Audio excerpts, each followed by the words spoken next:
దేవుని యొక్క పరిశుద్ధ నామమునకే మరి యొక్క సారి దేవాది దేవునికి కృతజ్ఞతాస్తుతులు తెలియజేస్తూ కూడి వచ్చినటువంటి మీకు హృదయపూర్వక వందనాలు తెలియజేస్తున్నాను. దేవుడు మనకు అనుగ్రహించినటువంటి ఈ గొప్ప భాగ్యములో ఆయన యొక్క వాక్యమును మనం ధ్యానిస్తూ ఆయనకు లోబడేటువంటి మనస్సును మనం కలిగి ఉండేటువంటి విధంగా దేవుడు మనకు తగినటువంటి కృపను అనుగ్రహించాలని మనం దేవుణ్ణి ఆలోచించవస్తున్నటువంటి వారమే ఉన్నాం. బైబిల్ గ్రంథం అంతటా కూడా దేవుడు తన చిత్తాన్ని మనుషులకు బయలుపరిచాడు. ఈ భూమి మీద ఉన్నటువంటి మనుషులందరూ కూడా దేవుని యొక్క సృష్టి కనుక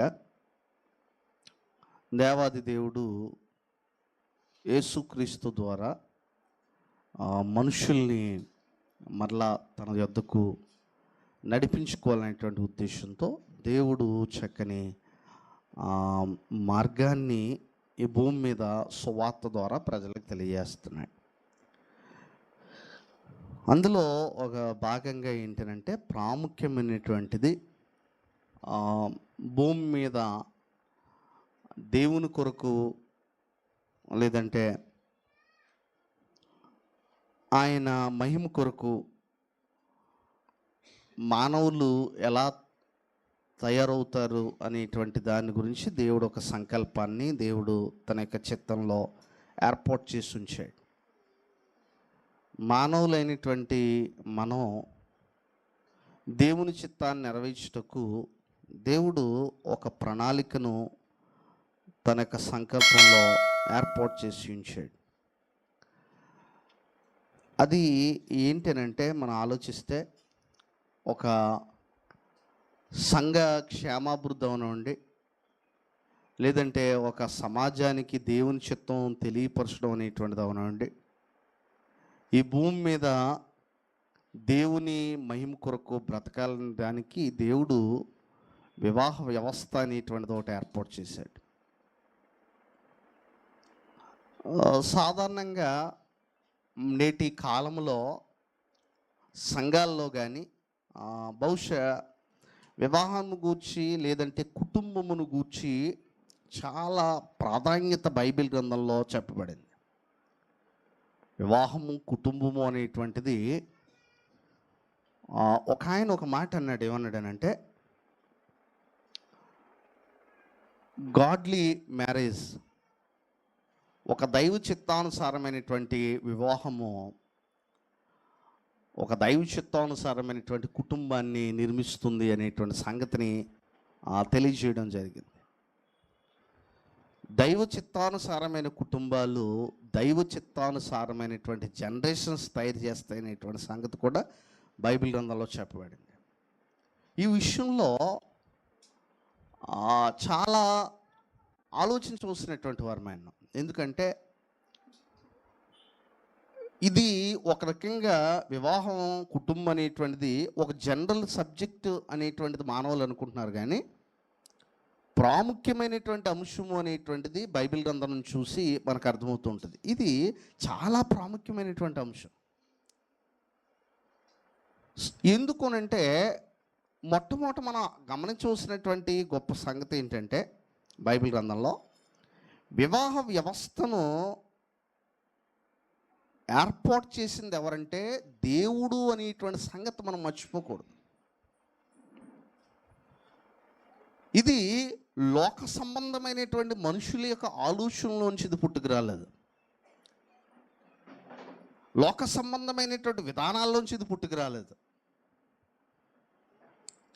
దేవాది దేవుడే వివాహ వ్యవస్థకి ఏం చేశాడంటే ఇన్స్టిట్యూషన్ చేశాడు. చాలాసార్లు ఈరోజు ప్రజలు ఎలా అయిపోయారంటే వివాహమును గూర్చి వినాలి అని అంటే, వివాహాన్ని గూర్చి ఏదన్నా తెలుసుకోవాలంటే అది కేవలం ఎక్కడనంటే వివాహాలు జరిగేటువంటి స్టేజ్ దగ్గర. ఎలా అలవాటు అయిపోయారంటే జనరల్గా ఆలోచిస్తే వివాహాలు ఎక్కడెక్కడ జరుగుతుంటారో అంటే కొన్ని పాటలు కూడా ఎలా అయిపోయాయంటే ఇప్పుడు పరిశుద్ధ పరిశుద్ధ అనే ప్రభు అనే పాట ఉందనుకోండి, అది పెళ్ళికే పాడతారండి.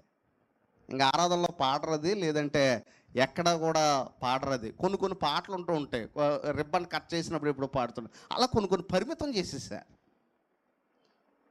అది ఇంకా పాట పాడుతున్నారనంటే, పరిశుద్ధ ప్రభు అనే పాట పాడుతున్నారంటే ఏదో గృహప్రవేశమో పెళ్ళో ఏదో పెళ్లి కూతురునో తీసుకొస్తాడని ప్రజలకు సిగ్నల్. కానీ నిజానికి కొన్ని కొన్ని విషయాలు అలా పరిమితం చేసేసారు. కానీ అవి దాని కొరకు కాదు, దాంట్లో పాడకూడదని అంటలేదు సుమా. కానీ ప్రాముఖ్యంగా దాని యొక్క ఉద్దేశాన్ని మనం తెలుసుకోవాలి. అలాగే వివాహం గురించి ఏదన్నా మాట్లాడాలంటే వివాహం జరిగి ఉండాలి, వివాహంలోనే వివాహం గురించి బోధించాలని ఎక్కడా లేదు. కానీ బైబిల్ గ్రంథం అంతట్లోని కూడా వివాహమును గూర్చి, కుటుంబం గురించి మాట్లాడింది పెళ్ళిళ్ళలోనూ వివాహాల్లోనే కాదు, పత్రికల్లోనూ తన యొక్క గ్రంథాల్లోనే దేవుడు మాట్లాడాడు.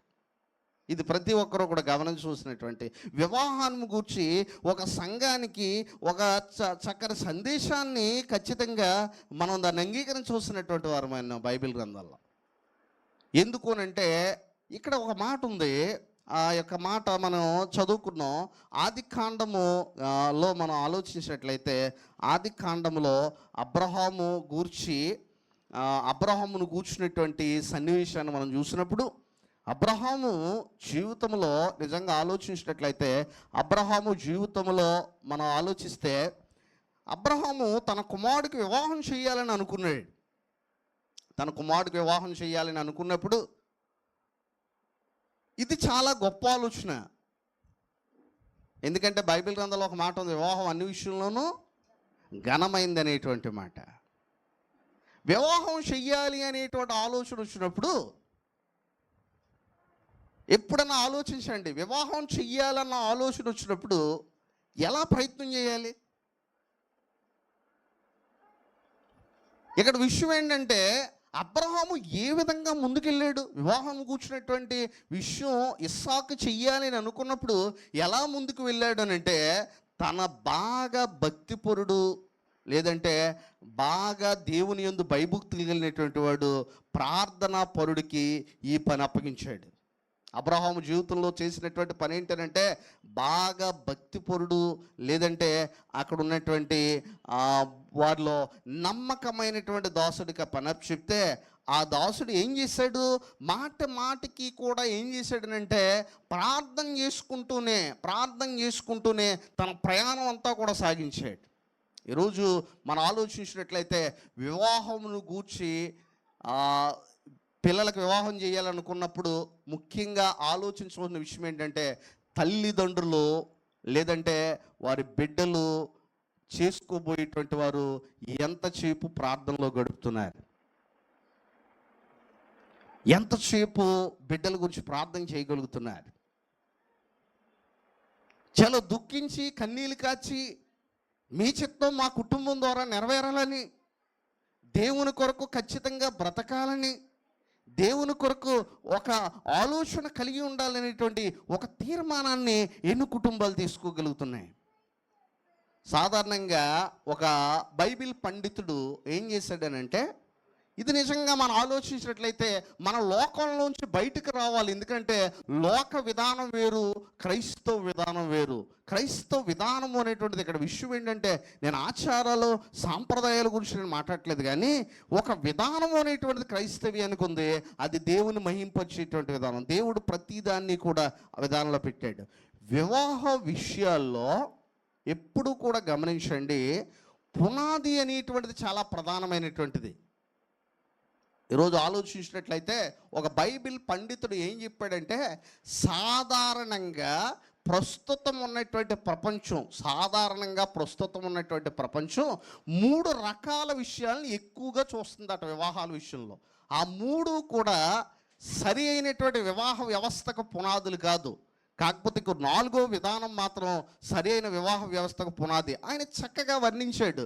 ఆయన ఏమన్నాడంటే వివాహం గురించి, మొట్టమొదట మనం ఆలోచించినట్లయితే క్యాష్ బేస్డ్ మ్యారేజెస్ అన్నాడు. అంటే డబ్బును ప్రధానంగా ఎంచుకొని వివాహ బంధాలు నిర్మించుట.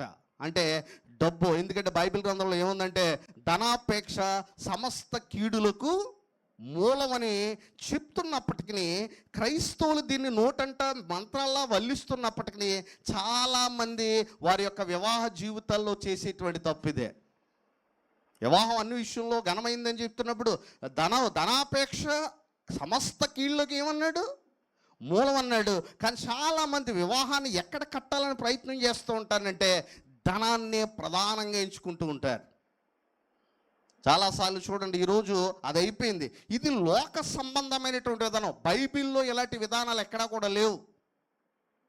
అంటే డబ్బు తీసుకోకూడదా అండి, కట్నం తీసుకోకూడదండి. నేను ఒక విషయం చెప్తున్నాను, కట్నం అనేటువంటి దాన్ని మార్చేశారు. అది మొట్టమొదటిలో ఎలా జరిగిందంటే కానుక రూపంలో ఉన్నటువంటి దాన్ని డిమాండ్ చేసేటువంటి దౌర్భాగ్యమైనటువంటి స్థితిలోకి నేటి క్రైస్తవం వెళ్ళిందనంటే ఆడ కూర్చొని మాట్లాడి బేరాలు ఆడేవాళ్ళు కూడా ఎంత ధనాపేక్ష పోరులోనంటే దాని మీద ఎలాగోలాగా నేను మాట్లాడడం వల్ల వివాహం సెట్ అయిపోయింది, నేను మాట్లాడడం వల్ల ఇది సెట్ ఇలాంటి అతిశయాలు పలుకుతున్నానంటే ఇది క్రైస్తవ్యానికి ఒక సిగ్గుచేటుకరమైనటువంటి విధానం అనేటువంటి సంగతి జ్ఞాపకం చేసుకోవాలి. ఈరోజు చాలా వివాహాల్లో ఎందుకునంటే నీవు పూర్తిగా దైవ చిత్తానుసారంగా వివాహం చేసుకోవాలని అనుకుంటే పూర్తిగా దేవునికి అప్పగించబడు, పూర్తిగా ప్రార్థనా పరుడికి ఆ యొక్క పనిని అప్పగించు. ఖచ్చితంగా దేవుడు ఎలాగైతే అబ్రహాము కుమారుడు యొక్క జీవితంలో ఎలాగైతే సహాయం చేశాడో అలాగే నీ జీవితంలో కూడా దేవుడు ఏం చేస్తాడు? సహాయం చేస్తాడు. అబ్రహాము ఎప్పుడు కూడా మూలాన్ని అలా ఎంచలేదు. ఎందుకంటే బైబిల్ గ్రంథంలో ధనం గురించి ఏమనుందంటే బైబిల్ గ్రంథంలో మనము బ్రతకడానికి ధనం అనేటువంటిది అవసరమే కానీ వివాహానికి పునాదిగా ధనాన్ని మాత్రం వేయడానికి వీల్లేదు. అందుకే మనకి తిమోతికి రాసినటువంటి పత్రికలో ఈ విధంగా ఉంది. తిమోతికి రాసినటువంటి పత్రిక చూడండి ఏమంటున్నాడు అంటే 6వ అధ్యాయం చెప్తున్నాడు. 6వ అధ్యాయము 9వ వచనంలో చెప్తున్నాడు. 6వ అధ్యాయము 9వ వచనము, ధనవంతులగుటకు అపేక్షించేవారు శోధనలో పడిపోతారు. ధనవంతులకు అపేక్షించేటువంటి వారు. ఈరోజు ఏదైనా వివాహం సెట్ అయిందనుకోండి, మొట్టమొదటి వచ్చినే పడుతున్నారు తెలుసా? ఎంతకి తీసుకున్నారు ఎటు కట్నం, ఎంతకు సెట్ చేశారు? క్రైస్తవులే ఈ ప్రశ్నలు అడిగేది. నేను అన్యుల గురించి మాట్లాడలే. ఇద్దరు విశ్వాసులైనా దేవుని యందు భయభక్తులు కలిగి ఉన్నారా ఈ క్వశ్చన్ల కంటే ఎక్కువగా 30-40 సంవత్సరాల నుంచి వచ్చినటువంటి క్రైస్తవులు కూడా అడిగే ప్రశ్న ఏంటంటే ఎంతకు సెట్ అయింది ఇది?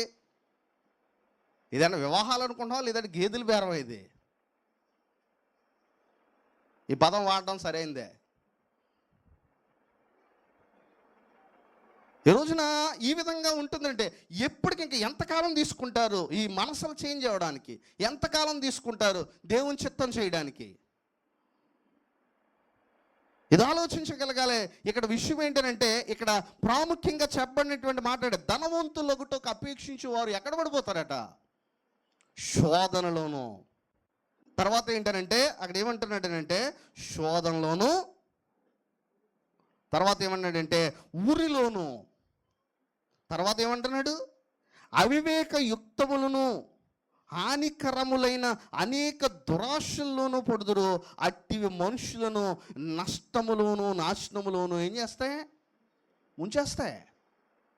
తర్వాత కింద ఇంకా చెప్తున్నాడు, ఎందుకనగా ధనాపేక్ష సమస్తమైన కీడులకు మూలమని చెప్తూ కొందరు దానిని ఆశించి విశ్వాసము నుండి ఏం చేశారు? తొలగిపోయారు. విశ్వాసము నుండి తొలగిపోయి నానా బాధలతో తమ్మును తామే పరుచుకున్నారు. ఈరోజు ఎవరు వివాహం అయితే సమాజంలో జరిగినటువంటి వదిలేండి, కానీ నెక్స్ట్ మనము ఏం చెయ్యాలి ముందు రాబోయేటువంటి తరానికి? ఎందుకంటే క్రైస్తవ కుటుంబాలు నిర్మితం అవ్వాలంటే, క్రైస్తవ యొక్క వంశాలు నిర్మితం అవ్వాలంటే ఖచ్చితంగా తీసుకోవాల్సినటువంటి నేను ఇక్కడ ఏంటంటే మొట్టమొదటి అతి భయంకరమైన ప్రమాదకరమైనటువంటి పని ఏంటంటే క్యాష్ బేస్డ్ మ్యారేజెస్. రెండో విషయాన్ని నేను చెప్పాలని అనుకుంటున్నాను. రెండోది ఏంటంటే క్యాస్ట్ బేస్డ్ మ్యారేజెస్. క్రీస్తునందు ప్రతి ఒక్కరు కూడా ఏమై ఉన్నారు? ఒకటై ఉన్నారు. గలతీ పత్రిక ఏం చెప్తుంది మనకి? క్రీస్తునందు మీరందరూ కూడా ఏమై ఉన్నారు? రెండోది వివాహాల్లో ఎతికేటువంటిది ఏంటో తెలుసా క్రైస్తవులు? క్యాస్ట్. ఫస్ట్ది క్యాష్, రెండోది ఏంటి? క్యాస్ట్. క్యాస్ట్లో ఒకటి అయిపోతే విశ్వాసంలో ఉన్నా లేకపోయినా పర్లేదు. క్రీస్తునందు ఒకటై ఉన్నారన్నప్పుడు అసలు క్రైస్తవ మనుగడలో కులం అనేటువంటిది ఎక్కడి నుంచి వచ్చింది? యేసుక్రీస్తులో అందుకే బాప్తిసం ఎవరైతే పొంది ఉన్నారో నిజమైనటువంటి బాప్తిసం, నేను నిజంగా చెప్తున్నాను, నిజంగా నీ బాప్తిసం నిజమైందైతే నీకు కులపిచ్చి ఉండదు. నీకు కులపిచ్చి ఇంకా ఉందంటే అసలు నువ్వు పొందింది డూప్లికేట్ బాప్తిసం అని అయ్యి ఉండాలి, రక్షణ సరైనది కాదని అయ్యి ఉండాలి. ఎందుకంటే యూదుడని గ్రీసిస్తున్న భేదం లేదు, క్రీస్తునందు మీరందరూ ఏమై ఉన్నారు, ఒకటై ఉన్నారు. కనుక ఇందులో కులం లేదు. అంటే ఈ రెండు కులాలు కూడా ఒకటైపోతే మొత్తం మీద, అందుకే మొట్టమొదట ప్రధానమైనటువంటిది ఏంటంటే విశ్వాసిని వెతకడం కంటే వాళ్ళ క్యాస్ట్లో ఉన్నటువంటి వారి వివాహ సంబంధాలు ఎత్తుక్కోవడం అనేటువంటి, నిజంగా చాలామంది ఈ భారతదేశంలో ఎప్పటి నుంచో వెనకడుగు వస్తున్నటువంటి పరిస్థితులు ఎందుకు వచ్చాయంటే ఈరోజు కులాన్ని ఎక్కువగా చేయడం. అందుకే ఆయన రెండోది ఏమన్నాడంటే క్యాస్ట్ బేస్డ్ మ్యారేజెస్ జరుగుతున్నాయి. అంటే విషయం ఏంటంటే ఈ విధంగా ఏం చేస్తున్నారంటే మనుషుల్ని ఇంకా, అందుకే మనం ఆలోచించండి. నేను ఎప్పుడు మాట అంటూ ఉంటాను, ఒకవేళ నువ్వు మనిషిని చూసేటప్పుడు కులాన్ని బట్టి కనుక చూసినట్లయితే నువ్వు క్రైస్తవుడు 1000% కాదు. ఎందుకనంటే ఏ వ్యక్తి అయితే పదే పదే కులాన్ని బట్టి ఒక మనిషిని అంచనా వేస్తున్నాడో ఆ వ్యక్తి ఆది కాండంలో ఉన్నటువంటి మొట్టమొదటి 3 అధ్యాయాలే నమ్మలేదు. ఎందుకో తెలుసా? ఆదాముది ఏ కులం? ఇప్పుడు మనందరం ఎక్కడి నుంచి వచ్చాం? ఆదాము నుంచి వచ్చాం. దేవుడు ఆదాము చెయ్యి నుంచి కొంతమందిని తయారు చేసి, ఆదాము కాలు నుంచి కొంతమంది తయారు చేసి, ఆదాము తల నుంచి కొంతమంది తయారు చేసి 4 గ్రూపులుగా ఆయన తయారు చేశాడు. ఆయన ఆదాము నుంచి మనుషులందరూ కూడా వచ్చారు. అందుకే యేసుక్రీస్తు ప్రభువు వారు ఏమంటుంటారంటే దేవుడు లోకమును ఎంతో ప్రేమించాడు. యోహాను సువార్తలో ఆయన లోకాన్ని ప్రేమించాడు. కనుక ఈరోజు ఎవరైనా సరే విశ్వాసి వివాహం చేసుకున్నాడు అని అనుకోండి, ఇద్దరు క్రైస్తవులైనా భక్తిపరులైనా ఇది అడగడండి వచ్చి, ఇద్దరితో ఒకటేనా? అంటే ఇంత పనికిమాలిన మాటలు క్రైస్తవులు ఎందుకు మాట్లాడుతున్నారంటే వీళ్ళు క్రీస్తుని ముసుగేసుకొని క్రైస్తవంలో కొనసాగుతూ క్రీస్తు తత్వాన్ని కానీ క్రీస్తు జ్ఞానాన్ని కానీ వారి హృదయాల్లోకి ఎప్పటికీ జీర్ణించుకోలేనటువంటి విధానాల మనుషుల్లో ఉండడం వల్ల ఈరోజు ఇది రెండవ ప్రమాదం. ఇకపోతే నేను 4 విషయాలు చెప్తాను. ఇందులో ఒక విషయం ఏంటంటే మూడోది ఏంటంటే కలర్ బేస్డ్ మ్యారేజెస్. ఇవి కూడా ఉన్నాయి. కలర్ వివాహాలు సెట్ చేయాలంటే కొంచెం ఎర్రగా బుర్రగా ఉన్నాడా, ఇద్దరు హైట్లు కూడా సెట్ అయిపోతున్నాయా, అయితే ఇద్దరు. అందుకే ఎప్పుడు ఈ విషయాలు చూసినట్లయితే ఏంటంటే ఎంతకాలం ఉంటుంది కలరు, ఎంతకాలం ఉంటుంది, నీ యొక్క సౌందర్యం కానీ నీ యొక్క ఎలాంటి వాడైనప్పటికీ వయసు పెరిగే కొలది కూడా ఏమైపోతూ ఉంటుంది. అందుకే చాలామంది అతి ఎక్కువగా మనుషులు మీరు చూడండి, మామూలుగా ఒకలా ఉంటాడు, ఫోటోలు ఒకలా ఉంటాడు. ఈరోజు చాలాసార్లు ఫోటోలు పట్టుకొని తిరిగేలో నిజంగా ఫోటోని చూసి ఇతనైనా అనుకునేటువంటి ఆలోచనలు అంటే ఆ ఫోటోలు కూడా ఏం చేశారు, చివరికి ఎడిటింగ్లు ఎక్కువైపోయాయి ఈ మధ్యకాలంలో. నువ్వు మామూలుగా ఎలా ఉంటావో అలా పంపిస్తే సెట్ అవ్వదు కాబట్టి ఎలాంటిది పంపిస్తూ ఉంటావు. కనుక కలర్ బేస్డ్ మ్యారేజెస్ అంటే కలర్ను బట్టి వివాహ వ్యవస్థను సెట్ చేయడం, ఇది కూడా ఒక ప్రమాదకరమైనటువంటి వ్యవస్థ లోకంలో నడుస్తున్నాయి. కానీ వాడు గమనించండి, ఈ 3 కూడా మనం ఆలోచిస్తే భవిష్యత్తులో మనిషికి వైవాహిక జీవితానికి కుటుంబానికి నిజమైన ఆనందాన్ని ఇవ్వలేవు. ఇకపోతే 4వది ఏంటంటే కల్చర్ బేస్డ్ మ్యారేజెస్ అన్నట్టు. అంటే మాకు కొన్ని కల్చర్స్ ఉన్నాయండి, మీ కల్చరు మా కల్చరు ఒకటైతే ఎలాగోలాగ ఈ సంబంధాన్ని ముందుకి తీసుకెళ్తాను, కల్చరల్ అనేటువంటిది. కానీ ఫైనల్గా మనం ఆలోచించినట్లయితే క్రైస్ట్ సెంటర్డ్ మ్యారేజెస్, ఇదే దేవుడు ఆశిస్తున్నాడు ఈ భూమి మీద. దేవుడు పాత నిబంధనలో పర్టికులర్గా చెప్పాడు, మీరు వివాహాలు చేసుకునేటప్పుడు పర్టికులర్గా చెప్పినటువంటి విషయం ఏంటంటే కనాను దేశపు కుమార్తెలను కానీ కనాను దేశటువంటి మీరు ఇవ్వకండి, మీరు తీసుకోకండి అని ఎందుకు చెప్పాడంటే పదే దేవుని నియమం కొరకు. ఎందుకనంటే ఇద్దరూ కూడా దేవుని నియమంలో ఎదిగినటువంటి ఎందుకు అలాగా దేవుని నియమాన్ని పెట్టాడనంటే ఒకవేళ ఒకరు దేవుని యందు భయభక్తులు కలిగి ఒకరు దేవుని యందు భయభక్తులు లేకపోతే అప్పుడు ఏమవుతూ ఉంటుంది, ఆ వైవాహిక జీవితం చాలా సమస్యలతో కూడినటువంటిది అయ్యి ఉంటుంది. నిజంగా దేవుడు వివాహాన్ని ఎందుకు స్థాపించాడంటే అది ఇద్దరి యొక్క ఆనందం కొరకు స్థాపించాడు. ఇద్దరూ కూడా దేవుని చిత్తాన్ని నెరవేర్చడానికి స్థాపించాడు. అంత మాత్రమే కాదు, ఇద్దరూ కూడా మానసికంగా, శారీరకంగా, అదేవిధంగా ఆత్మీయంగా దేవునిలో సంతోషించడానికి దేవుడు వివాహ వ్యవస్థను స్థాపించాడు. అందుకే బైబిల్ గ్రంథంలో దేవుడు ఏమనుకున్నాడంటే ఆదాము నరుడు ఒంటరిగా ఉండుట మంచిది కాదని దేవుడు చూశాడు. అని సాటి అయిన సహాయంగా ఏం చేశాడంటే అవ్వను దేవుడు తయారు చేశాడు. ఇది ఒక వైవాహికమైనటువంటి జీవితంలో దేవుడు చేసినటువంటి ఆలోచన. బైబిల్ గ్రంథంలో చాలా మంది భక్తి పరులు వివాహ విషయంలో ఫెయిల్ అయ్యారు. సంసోను ఏం చేశాడంటే బయట అందాన్ని చూసి ఫెయిల్ అయిపోయాడు. అంత మాత్రమే కాదు, అనేక మంది వారి యొక్క జీవితాల్లో ఫెయిల్ అయిపోయారు. అయితే వివాహ వ్యవస్థలో ముఖ్యంగా అందుకే బైబిల్ గ్రంథంలో ఏమన్నాడంటే చూడండి, కొరింథీయులకు రాసినటువంటి పత్రికలో ఒక మాట ప్రాముఖ్యంగా తెలియజేశాడు. అపోస్తలుడైనటువంటి పౌలు గారు తెలియజేశాడు. ఏమన్నాడనంటే చూడండి, కొరింథీయులకు రాసినటువంటి 2వ పత్రిక 6వ అధ్యాయంలో చెప్తున్నాడు, 14వ వచనంలో అంటున్నాడు. ఏమంటున్నాడండి? 2 కొరింథీ 6:14 మీరు అవిశ్వాసులతో ఎలా ఉండొద్దు అన్నాడు?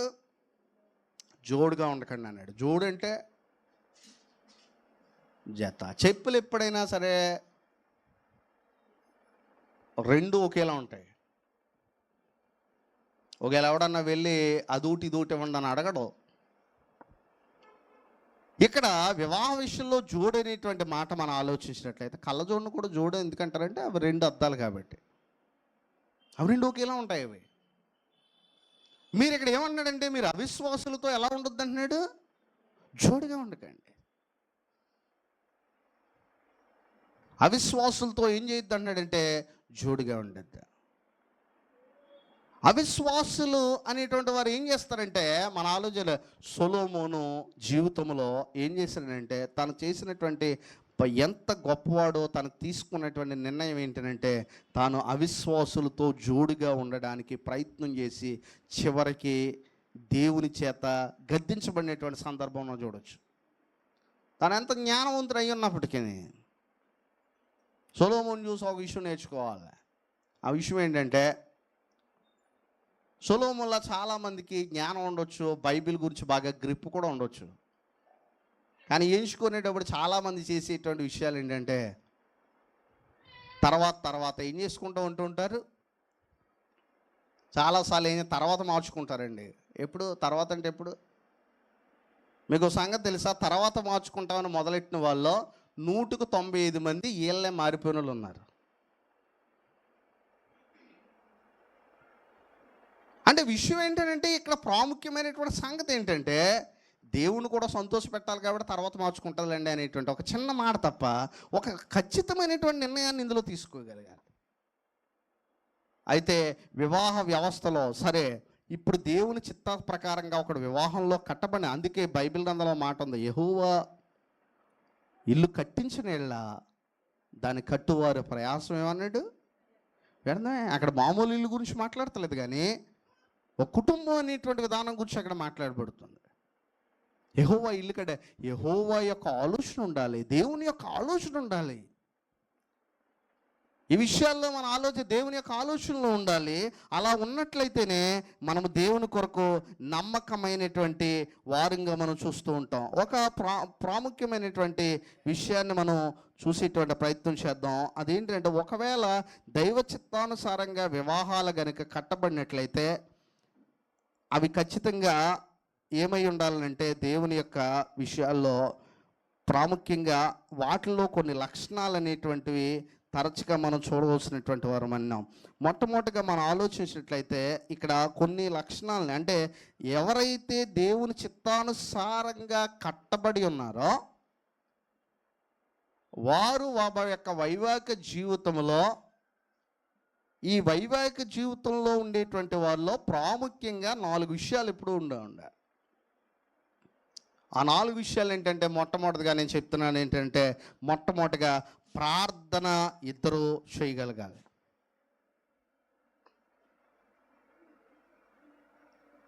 కొంత కలిసి ప్రార్థన చేసేటువంటి అలవాటు క్రైస్తవ కుటుంబంలో ఉండాలి. ఈ రోజుల్లో ఏం జరుగుతుందంటే ఎవరి భక్తి ఆల్దనండి. కలిసి ప్రార్థన చేయడానికి మనం సమయాన్ని కేటాయించగలగాలి. కలిసి ప్రార్థన చేయడం, కుటుంబంతో కలిసి ప్రార్థన చేయడం. క్రైస్తవ కుటుంబానికి మూల కాంధ్రం ఏంటనంటే కలిసి ప్రార్థన చేయడం. అందుకే యెహోషువ గ్రంథం 10వ అధ్యాయంలో చెప్తూ ఏమంటాడనంటే, నేనును నా ఇంటి వారును యెహోవాను సేవించెదము. నేను నా ఇంటి వారు యెహోవాని సేవించెదము అనే మాట సమాజానికి ఒక ముఖ్యమైనటువంటిది అయి ఉండాలి. ఒక సంగతి ఏంటంటే, మన లోకానికి ఒక క్లారిటీ ఇవ్వగలగాలి. మేమును మా ఇంటి వారును దేవుణ్ణి ఏం చేస్తాం, ఇది లోకానికి ఒక క్లారిటీ ఇవ్వగలుగుతున్నాము. ఇప్పుడు ఆదివారం వచ్చింది అని అంటే మీరు ఒకటి గమనించండి. ఆదివారం వచ్చింది అని అంటే మీ గురించి మీ ఊర్లో ఒక క్లారిటీ ఉండాలి. ఆ క్లారిటీ ఏంటో తెలుసా? వీళ్ళ ఇంటికి ఎప్పుడు వచ్చినా ఆదివారం 9 గంటల నుంచి 11 గంటల దాకా మాత్రం రాకూడదని క్లారిటీ ఉండాలి వాళ్ళకి.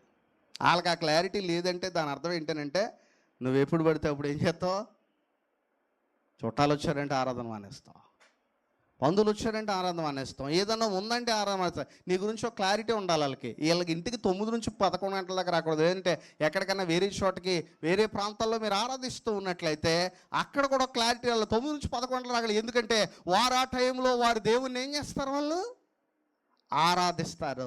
కాబట్టి ఆ 9 నుంచి 11 గంటల దాకా మాత్రం వీళ్ళు ఇంటికి రాకూడదు. ఎందుకనంటే ఆ టైంలో వారు చాలా బిజీగా ఉంటారు. ఒకవేళ వస్తే వాళ్ళతో పాటు మనం కూడా అక్కడికి వెళ్ళేలాగా ఉండాలి. ఈ క్లారిటీ మనం ఇవ్వగలుగుతున్నామా ఈ సమాజానికి? యెహోషువ ఇచ్చాడు, మీరు ఎవరిని సేవించుకున్నా సరే నేనును I and my house hold will serve Jehovah God అనేటువంటి మాట చాలా దృఢంగా చెప్పాడు. మీరు ఎవరిని సేవించకుండా అన్ని లక్షల మంది ప్రజలతో చెప్తున్నాడు, ఇదిగో ఇంతమంది లక్షల మంది ఉన్నటువంటి ఇశ్రాయేలు ప్రజలారా, మీరు ఎవరిని సేవించుకుంటారో సేవించుకోండి, కానీ నేనును నా ఇంటి వారిని అయితే మాత్రం యెహోవాని సేవిస్తాం. ఈ విషయాన్ని, ఒక దృఢమైనటువంటి విషయాన్ని అక్కడ, అంటే కలిసి వారు దేవుని స్తుతిస్తున్నారు. అంత మాత్రమే కాదు, కలిసి వారు ఏం చేస్తున్నారు, ప్రార్థన చేస్తున్నారు. వైవాహిక జీవితంలో సమస్యలు రావని కాదు. చాలామంది వివాహం అయిపోయిన తర్వాత కూర్చొని బాధపడేటువంటి విషయం ఏంటంటే, అనవసరంగా వివాహం ఏం చేసేసుకున్నాను. అప్పుడు కనుక జ్ఞానం ఉండుంటే నేను ఎంచుకోలేకపోదును. అప్పుడు కనుక కొంచెం నాకు జ్ఞానం ఉండుంటే నేను సెలెక్ట్ చేసుకోవాలి. ఇలాంటి వివాహాలు అయిపోయిన తర్వాత ఇలాంటి విషయాలు పదే పదే ఎత్తి ఒకరినొకరు చొప్పించుకొని ఒకరినొకరు మానసికంగా గాయపరుచుకోవడం అనేటువంటి చాలా తప్పు. ఎందుకంటే దేవుడు జతపరిచినటువంటి వివాహాల్లో కూడా సమస్యలు ఉండవని కాదు, కానీ సమస్యలు ఉండొచ్చు, ఖచ్చితంగా ఉండొచ్చు. అబ్రహాము కుటుంబంలోనే సమస్యలు ఉన్నాయి, కానీ దేవుడు అబ్రహాము దగ్గరికి వెళ్ళి తన సమస్యను ఏం చేశాడు, పరిష్కరించాడు. అందుకే అన్నాడు, ఎల్లప్పుడూ ప్రభువునందు ఆనందించండి, దేనిని గూర్చి మీరు ఏం చేయొద్దు అన్నాడు, చింతపడకండి. దేని గూర్చి చింతపడకండి, ఒకటి మాత్రం చేయండి, ప్రతి విషయము ప్రార్థనాపూర్వకంగా, అంటే కృతజ్ఞతాపూర్వకంగా మీ విన్నపాలు ఏం చేయమన్నాడు, దేవునికి ఏం చేయమన్నాడు, తెలియజేయమన్నాడు. నిజమే, వేరు వేరు ప్రాంతాల నుంచి వేరు వేరు కల్చర్ నుంచి వచ్చినటువంటి వారు కొంతకాలం తర్వాత ఒక విభిన్నమైనటువంటి విభేదాలు రావడం అనేటువంటి సహజమే. కానీ ఆ సమయంలో ఖచ్చితంగా ఏం చేయాలంటే ఇరువురు కూడా ప్రార్థన చేయవలసినటువంటి వారే అన్నారు. అందుకే ప్రార్థన గురించి ప్రాముఖ్యంగా చెప్పబడుతున్నటువంటి మాట. ఇంకొక విషయం ఏంటంటే, ఒక మాట చెప్పాడు, ఇంకొక ప్రాముఖ్యమైనటువంటి సంగతి 4వ అధ్యాయంలో చెప్తున్నాడు. ఏమంటున్నాడో చూడండి. అది ఎఫెసీయులకు రాసిన పత్రిక 4వ అధ్యాయంలో చెప్తున్నాడు, 31వ వచనంలో చెప్తున్నాడు. ఏమంటున్నాడో చూడండి. సమస్తమైన ద్వేషము, కోపము, తర్వాత ఏమన్నాడు, సమస్తమైన ద్వేషము, కోపము, క్రోధము, అల్లరి, దూషణ, సకలమైన దుష్టత్వమును మీరేం చేయమన్నాడు, విసర్జించండి. ఒకని ఎడల ఒకడు దయ కలిగి ఏం చేయమన్నాడు, కరుణా హృదయులే, క్రీస్తునందు దేవుడు మిమ్మును క్షమించిన ప్రకారము మీరును ఒకరినొకరు ఏం చేయమంటున్నాడు. క్రైస్తవ కుటుంబంలో ముఖ్యమైనటువంటిది ఏంటంటే క్షమాపణ అనేటువంటిది నేర్చుకోగలగాలి. క్షమాపణ ఒకరినొకరు ఏం చేయమంటున్నాడు ఇక్కడ? క్షమించమంటున్నాడు. మనం క్షమించకపోతే నష్టం ఎవరికో తెలుసా? మనకే నష్టం. ఎందుకో తెలుసా? క్షమించకపోతే మనం పరలోకానికి వెళ్ళలేం. కొంతమంది ఏమంటుంటారంటే, నేను ఎందుకు క్షమించాలని అంటుంటారు. ఇదే ప్రశ్న ఒకవేళ దేవుడికి ఉండుంటే, దేవుడికి కనుక ఉండుంటే, అసలు మానవులు నేను ఎందుకు క్షమించాలి, వీళ్ళందరిని తీసుకెళ్ళి నరకంలో పడైతే సరిపోను కదా అని అనుకుంటే, ఈరోజు మన జీవితాలు ఏమవునండి? ఏమవును ఈరోజు మన జీవితాలు? దేవుడు ఏం చేశాడు? క్షమించాడు. అందుకే అన్నాడు, క్రీస్తునందు దేవుడు మిమ్మును ఏమంటున్నాడండి? క్షమించిన ప్రకారం. ఇక్కడ ఏమన్నాడనంటే, యేసుక్రీస్తు ఎలాగైతే క్షమించాడో అలాగే ఏం చేయాలి? కుటుంబాల్లో క్షమాపణ అనేటువంటిది ఉండగలగాలి. యేసుక్రీస్తు ఎలాగ ఇక్కడ అంటున్నాడు, క్షమాపణ అంటే నీకు ఒకటి ఉంటుంది ప్రిన్సిపల్. ఆ క్షమించడం అని అంటే చాలాసార్లు ఏంటంటే, ఎస్ నేను క్షమించాను కాబట్టే ఈరోజు వరకు నువ్వు బతికున్నావు. ఇది కాదు క్షమాపణ అంటే. చాలామంది ఏం చేస్తారంటే, క్షమించడానికి కూడా చాలా గొప్పగా ప్రదర్శిస్తుంటారు. ఎలా అంటే, ఒక్కోసారికి అనిపిస్తూ ఉంటే విధానాలు ఎలా అంటే, క్షమించడాన్ని నేను ఎప్పుడూ క్షమించాను కాబట్టి ఎంతకాలం నువ్వు ఎలాగున్నావు? బతుకున్నావు. ఇది కాదు క్షమాపణ అంటే. యేసుప్రభు క్షమించిన ప్రకారం, యేసుప్రభు క్షమించిన ప్రకారం. అందుకే అన్నాడు, క్షమాపణ అంటే నీ ఆలోచనలోంచి వచ్చేటువంటిది కాదు. క్షమాపణ అంటే క్రీస్తు క్షమించిన ప్రకారంగా క్షమించగలగడం. క్రీస్తు ప్రభు ఎలా క్షమించాడు మనుషుల్ని? క్రీస్తు ప్రభు శిలువ మీద ఉండగా తాను బాధ అనుభవిస్తూ, తన కష్టాన్ని అనుభవిస్తూ కూడా ఆయన అనగలిగాడు. ఏమన్నాడంటే, తండ్రి వీరేమి చేయుచున్నారో వీరు ఎరుగరు గనుక వీరిని ఏం చేయమన్నాడు? ఆయన ఎలా క్షమించాడు? ఈరోజు మనందరం ఎక్కడ ఫెయిల్ అవుతూ ఉంటామంటే, చాలా విషయాల్లో ఎదుటి వారిని క్షమించడంలో ఫెయిల్ అవుతూ ఉంటాం. ఈరోజు ఒకే సంఘంలో ఒకరికొకరు మాట్లాడకపోవడం, విభేదాలు ఎందుకు వస్తున్నాయంటే క్షమాపణ ఏమీ లేకే. ప్రభురాత్రి భోజనం ఎలా తీసుకుంటున్నారు? ప్రభురాత్రి భోజనం తీసుకున్నాడు మనస్సాక్షి గద్దెచ్చట్లేదా? ప్రభురాత్రి భోజనం తీసుకుంటున్నప్పుడు ఏ మనస్సాక్షితో పట్టుకెళ్ళి ఒక సహోదరుడికి నువ్వు ఆ విధంగా ఇస్తున్నావు? అలా ఇచ్చినప్పుడు ముందుగా సమాధానపడి వచ్చి నువ్వేం చేయమన్నాడు? అప్పుడు నువ్వు వచ్చి అర్పించమన్నాడు. లేదంటే నా భక్తి నాదేనండి, నా విధానం నాదేనండి, నాకు నచ్చదండి, అలాంటి ఇవన్నీ కాదు. క్రైస్తవ జీవన విధానంలో క్షమాపణ అనేటువంటి తీసుకొచ్చాడు. అందుకేమన్నాడంటే, క్రీస్తునందు మనందరం కూడా ఒకటే రొట్టెలో ఏం చేస్తాను? అది అక్షరార్థంగా ఒకవేళ మనలో మనం మనస్పార్థాలు పెట్టుకుని ఒక రొట్టెలో తినేయడం వల్ల అది ఫార్మాలిటీయే కానీ ఐక్యతలోకి తీసుకురాదు. అది ఒకటే రొట్టెలో పాలు పొందుతున్నాం మనందరం కూడా. ఇప్పుడు సపోజ్ నేను ఒక రొట్టె తీసుకుంటున్నాను, రొట్టె ఇచ్చేటువంటి నిజంగా ఒక సహోదరుడు వచ్చి నాకు రొట్టె ఇస్తున్నాడు, అతనితో నాకు విభేదం ఉంది. ఆ రొట్టె తీసుకుంటున్నప్పుడు నా మనస్సాక్షి ఏం బోధిస్తుంది? అయ్యో మా అందరి కొరకే కదా యేసుక్రీస్తు చనిపోయాడు, మా అందరి కొరకే కదా ఈరోజు యేసుక్రీస్తు ప్రభువు చనిపోయాడు. ఇదిగో నేను ఒకవేళ ఏదైనా, అందుకన్నాడు, ఎవడైనా ఏదైనా హాని చేశాడని మీరు అనుకుని ఎడల అతన్ని మీరేం చేయమంటున్నాడు? క్షమించుడి అనేటువంటి మాట చెప్తున్నాడు. కనుక క్రైస్తవ జీవన, అందుకే ఇది సంఘంలో ఏర్పాటు చేశాడు. ముఖ్యంగా కుటుంబాల్లో కూడా ఏం చేయాలంటే, చాలా సందర్భంలో కుటుంబాల్లో కూడా ఏం చేస్తూ ఉంటారంటే, కుటుంబ జీవన విధానం ముఖ్యంగా ఆలోచించినట్లయితే కోపము అనేటువంటి సహజమే, ద్వేషం అనేటువంటి సహజమే. ఎందుకంటే మానవ శరీరాలతో మనందరం ఉన్నాం కాబట్టి అన్ని సహజం. కానీ ఒక మాట చెప్పాడు, సూర్యుడు అస్తమించే లోపు ఏం చేద్దాం అన్నాడండి? సూర్యుడు అస్తమించే లోపు మీ కోపం ఏం చేద్దాం అన్నాడండి? ఎలిజబెత్లో నిలిచి ఉండడానికి వీల్లేదు. సూర్యుడు అస్తమించడం అలా చూసిన వెంటనే మీకు గుర్తుకు రావాలి, నాకు ఎవరి మీద అన్న కోపం ఉందా? సూర్యుడు అస్తమించిపోతున్నాడు, సూర్యుడు అస్తమించిపోతున్నాడు, అర్ధరాత్రి అయిపోతుంది, అర్ధరాత్రి పగలు ఇవన్నీ ద్వేషాలు పెట్టుకుని పొద్దున్నే లేచి మళ్ళీ దేవా పాపిని ఇదంతా కూడా వేషధారణ భక్తిది. కానీ సూర్యుడు అస్తమించిపోతున్నాడు, అయ్యో పొద్దున్న ఒక వ్యక్తిని ఒక మాట నేను అనేసానే, అనవసరంగా అనేసానే, నా మాట నేను వెనక తీసేసుకుంటాను, ఎందుకంటే ప్రభువు నన్ను ఏం చేయాలి, క్షమించాలి. ఒకవేళ నేనే తప్పు చేస్తున్నట్లయితే ఆ సహోదరుడిని నేను క్షమాపణ అడగలను. ఒకవేళ సహోదరుడు క్షమించలేకపోతే అతడు ఖచ్చితంగా దేవునికి ఏం చెప్పుకుంటాడు, లెక్క అప్పుకుంచుకుంటాడు. నీ మట్టుకు నువ్వు ఏం చేయమన్నాడండి, జాగ్రత్తగా ఉండము. కనుక క్రైస్తవ కుటుంబాలు, అందుకే సంఘాన్ని కూడా భార్యాభర్తల బంధంతోనే పోల్చాడు సుమా. క్రీస్తు ఏమై ఉన్నాడు, భర్త అయి ఉన్నాడు. సంఘం ఏమైంది, భార్య అయి ఉంది. వైవాహిక బంధమును ఉపయోగించి సంఘాన్ని పోల్చాడు. ఈ భూమి మీద ఎక్కువ కాలం కలిసి ఉండే బంధం ఏదన్నా ఉందంటే అది అన్నదమ్ముల బంధమో కాదు, అక్క చెల్లెల బంధమో కాదు, లేదంటే ఇంకా తాత మనవాళ్ళ బంధమో కాదు, వైవాహిక బంధం. దేవుడు అది ఏర్పాటు చేశాడు. ఎక్కువ కాలం భూమి మీద పురుషుడు స్త్రీ ఎవరితో కలిసి ఉంటారు, దేవుడు చెప్పాడు.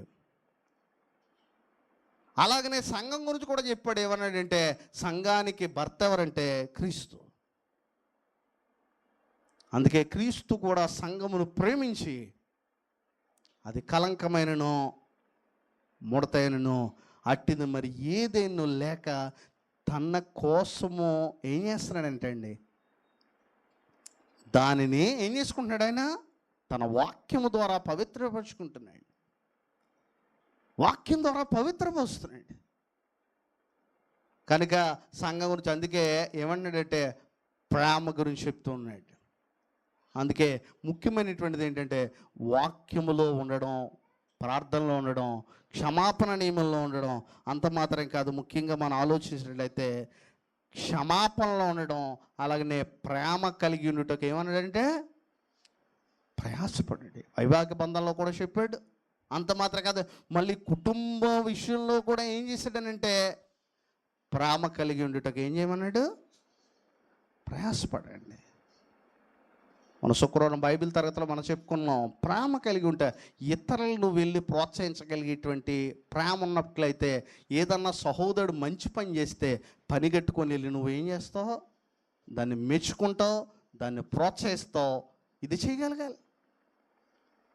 భార్య భర్తలకి కృతజ్ఞులై ఉండాలి. చాలాసార్లు ఏమనుకుంటారంటే నేను మొన్న కూడా చెప్పాను, అసలు ముందు భార్యాభర్తల మధ్య కృతజ్ఞతా స్వభావం ఉండాలి. నా భార్య ఇంతకాలం నుంచి నన్ను ప్రేమిస్తుంది కదా, కాబట్టి నేను ఆమె కృతజ్ఞుడిని అయి ఉండాలి. అలాగనే భర్తల గురించి కూడా భార్యలు ఏమనుకోవాలంటే నా భర్త ఎంత కష్టపడి ఏ విధంగా మా కోసమే కదా ఇదంతా చేస్తున్నాడు, కాబట్టి ఏదో ఒక మాట అంటాడు, అంత మాత్రానికే నేను ఎందుకు సీరియస్ అవ్వాలి, నేను లోబడి ఉంటాను, అది నాకు ఎంతో ఆశీర్వాదకరం కదా. కాబట్టి నేను ఖచ్చితంగా ఏం చేస్తానంటే నన్ను అనడానికి నాకు హక్కు ఉంది, తనకు హక్కు ఉందనేటువంటి ఒక మంచి స్వభావంతో ఇద్దరి మధ్య ఉన్నటువంటిది ఉంటే ఆ బంధం ఉంటుంది. అందుకే క్రీస్తు కూడా ఏం చేశాడంటే మనము సంఘపరంగా ఏం చేస్తున్నాడనంటే సంఘములో ఒకవేళ ఎవరైనా తప్పు చేసినప్పటికీ దేవుడు ఏం చేస్తాడంటే క్షమించడానికి చూస్తున్నాడు. ఏమన్నాడంటే శిక్ష ఎందుకు విధిస్తున్నాడంటే ఆ వ్యక్తి పశ్చాత్తాపానికి వచ్చి తిరిగి మళ్ళీ ఎవరితో కలిసి ఉంటాడని, దేవునితో కలిసి ఉంటాడని. కనుక మొట్టమొదటి దీనికి కారణాలను మొట్టమొదటి ఎక్కడ తీసుకురావాలంటే ఈ వైవాహిక జీవితంలో నేను ఈ 3 ఎందుకు చెప్పానంటే సంఘం గురించి. ఒకటి, ఒక మంచి వివాహంలో మంచి నిర్ణయం తీసుకుంటే ఒక మంచి క్రైస్తవ కుటుంబాన్ని కట్టగలవు. ఒక మంచి క్రైస్తవ కుటుంబాన్ని కట్టగలిగితే అది సంఘానికి ఎంతో ఆశీర్వాదకరంగా ఉంటుంది.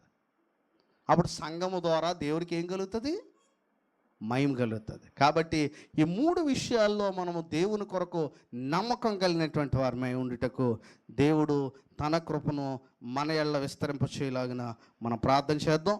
ఇంతవరకు వినేటువంటి మీ అందరికీ నా హృదయపూర్వక వందనాలు.